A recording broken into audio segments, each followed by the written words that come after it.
Coming up, after a few bumps in the road, a Bahamar executive reporting smoother negotiations over the cost of roads surrounding the mega resort. Following a nearly 20-year-long wait, police believe they have their man. Straight ahead, his appearance before court today on a murder charge. And airport workers up in arms. We'll tell you why they met with the labor minister. The National Report starts now. Now in HD.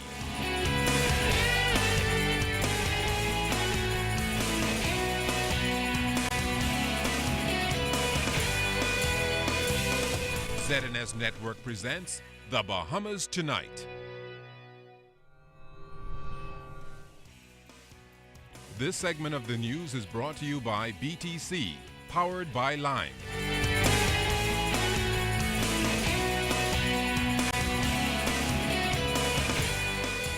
Good evening, everyone. I'm Keish Latterly. And I'm Kendino Knowles. As always, it's good to have you joining us. Topping the news tonight, Bahamar Vice President Robert Sands says talks over the distribution of costs for roadworks associated with the mega resort are going smoothly.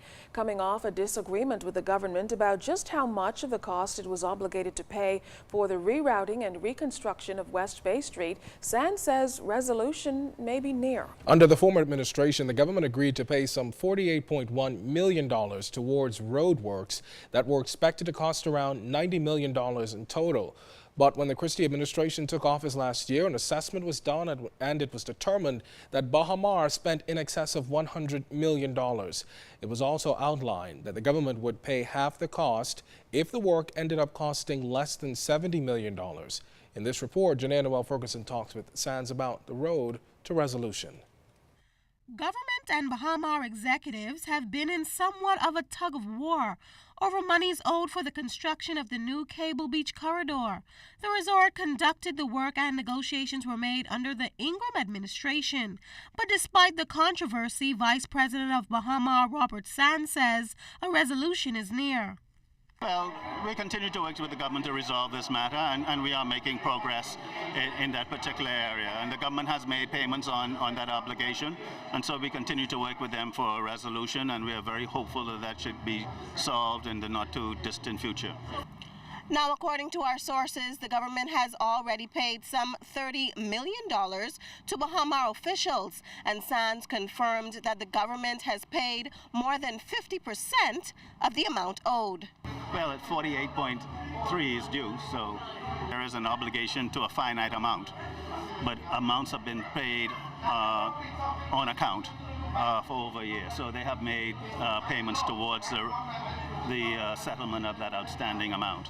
Sands refused to comment further, but says their relationship with the government has not been strained and they continue to work together in preparation for the grand opening next year. As for critics who may feel that Bahamar cannot compete with the upscale Atlantis resort, Sands had this response. Bahamar will survive. It will complement what is already taking place at Atlantis. The two resorts will in fact be successful, and together we will ensure that the Bahamas tourism product is propelled and tourism returns to its original glory. Well, we're meeting all of our milestones. Certainly our golf course should be completed by second quarter of next year. Our convention center certainly by that same time frame next year. You would see certainly roofs going on all the buildings, sliding glass doors, the exterior facade. Contracts are being let for the groundworks and pool works. Tremendous progress.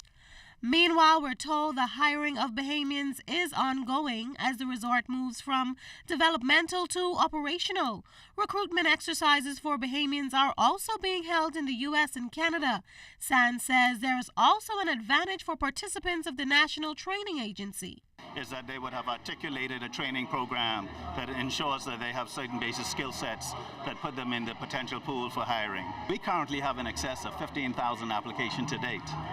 But I can tell you that we have close to almost 100 Bahamians who are working, 25 of which are in the human resources area and recruitment.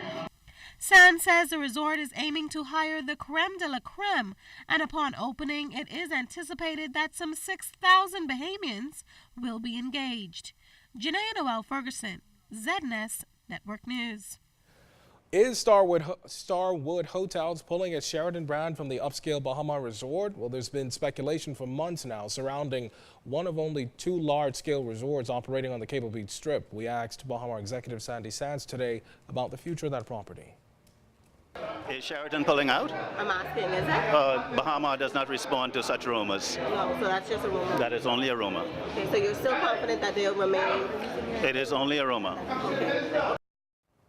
Well, are you a Miami Heat fan? Well, whether you're a loyal follower or jumped on the bandwagon of the 2013 NBA champions, you'll be happy to know they'll be in town soon. The tourism minister, Obi Wilshcombe, certainly is. The Heat will definitely be on next week as the champs hold their preseason training camp at the Atlantis Resort Tuesday through Friday. Minister Wilshcombe on how the partnership went full court. We are more than delighted that the Heat will be coming to the Bahamas. We have had a relationship with the Harrison family for a very long time. I think you'll recall that the Prime Minister and the father of Mickey Harrison were very close and gave some very good advice to the Prime Minister in the past. Mickey Harrison, through Carnival Cruise Lines, has played a tremendous role in the growth and development of our tourism industry. In fact, they're the leading cruise ship company to the Bahamas. And Mickey Harrison has done all he possibly can and continues to do so. So the relationship with the Miami Heat is just natural.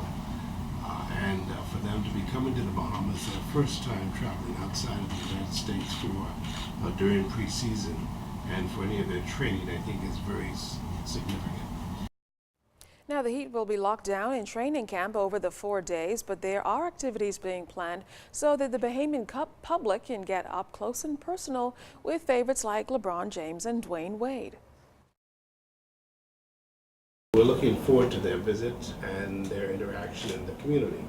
We're working on one or two events as we speak, one of which will be a dinner hosted by the Prime Minister. But there'll be several other things that will happen that we will make sure the media is aware of within the next 24 hours. But the whole idea is for them to come to the Bahamas and to enjoy our country. I think you're talking about some of the best basketball players and athletes in the world, and they're going to contribute significantly to the image of the Bahamas, particularly now when you consider all that's going on around the world, the competition that's out there. The Bahamas wants to again prove that it is the premier warm weather destination. The long arm of the law has finally caught up with an accused murderer who has been on the run since the 90s. Police have been trying to catch up with the suspect since 1996. Foreign Carey was in court as Walden Clark faced a judge. Accused murderer Walden Clark has been on the run from police for almost 20 years, but that all ended this week when police arrested Clark in Exuma after acting on a tip from the public. Clark is accused of killing Chantel Cox between Saturday the 11th and Sunday the 12th of June, 1994. She was stabbed at her East Street South home and died a day later in hospital. Clark was 23 at the time. She left 3 children behind. Now, Clark was arraigned in the lower court for the crime. However, he was later granted bail and never showed up for the trial in Supreme Court, prompting the court to issue a warrant for his arrest. And now, more than a decade later, he was hauled before Senior Justice John Isaacs to answer to the murder charge. During the proceedings, Clark pleaded not guilty to killing Chantel Cox. Justice Isaacs then told Clark that he would not grant him bail, noting that it has taken police almost 20 years to find him. He then remanded Clark to prison. Clark returns to court on October 11th for trial. Meantime, Clark told prosecutors he had been hiding in Exuma and the United States. Foreign Carey, ZNS Network News. Police have identified 3 of the 6 victims who died in that house fire on Homestead Street. They are 52-year-old Marilyn Barrett, 23-year-old Eunice Pratt, and 2-year-old Joashni King. Police will use DNA analysis for the positive identification of the 3 remaining victims since their bodies were burnt beyond recognition. Officer in charge of the Central Detective Unit, Superintendent Paul Roll, says police still haven't reached a conclusion on what caused the fire. Social Services and Community Development Minister Melanie Griffin is just back from New York today after the historic signing of the United Nations Convention on the Rights of Persons with Disabilities.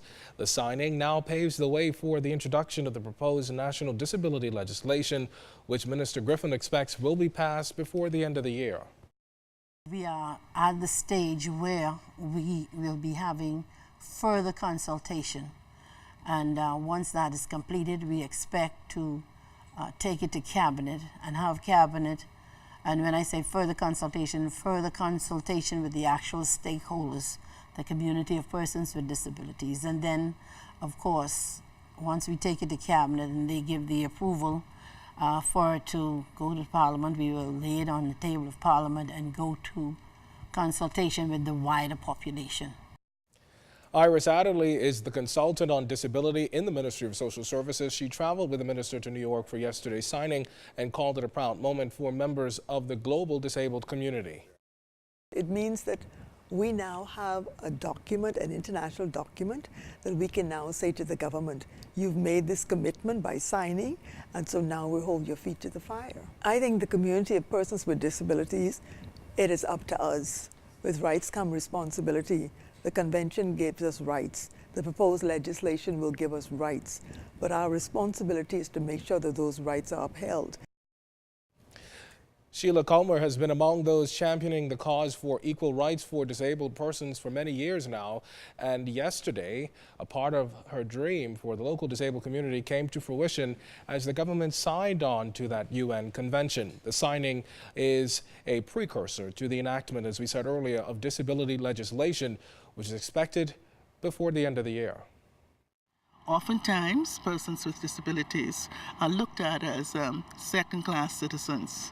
But the mere fact that we are, and the disabled are, members of our society makes them citizens with equal rights, inherent in all the opportunities that any other Bahamian should get. So I'm hoping that, well, let me say, to demand and push for what they think they rightfully deserve, because it's been a very, very, very long time coming. Still ahead, why the Labor Minister was in talks with unionists today. This portion of the news is brought to you by Shell Helix Ultra. Performance you can see.